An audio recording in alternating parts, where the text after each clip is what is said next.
Pakistan peoples party के chairman Bilawal Bhutto ने वाज़ेह किया कि वज़ीर आज़म या वज़ीर क़ानून की जानिब से अभी तक किसी ने उनसे 28वीं तरमीम के हवाले से कोई बात नहीं की। इस्लामाबाद में पार्लिमानी पार्टी इजलास के बाद सहाफ़ियों से बातचीत में बिलावल भुट्टो ने बावर कराया कि किसी भी सूबे के इख्तियार पर कॉम्प्रोमाइज़ किए बगैर 26वीं और 27वीं तरमीम मंजूर करवाई है। दोनों तरमीम में सूबों को मज़ीद हुकूक दिए गए।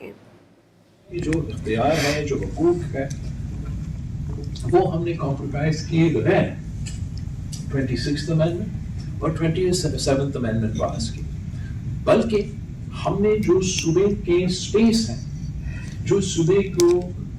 रिप्रेजेंटेशन है, दोनों 26th अमेंडमेंट में और 27th अमेंडमेंट में हमने सूबे के लिए हुकूक लिए हैं, मजीद हुकूक लिए हैं, हमने उनका हुकूक कम नहीं किए। In the context of constitutional amendment कि मजीद कॉन्स्टिट्यूशनल अमेंडमेंट वज़ीर आज़म साहब या उनका लॉ मिनिस्टर या कोई और लाने चाहते हैं, वो उस दिन से लेके अभी तक हमारा बात नहीं हुआ। कल का मुझे नहीं पता कि वो फिर से आएंगे, लेकिन अभी ऐसी कोई बात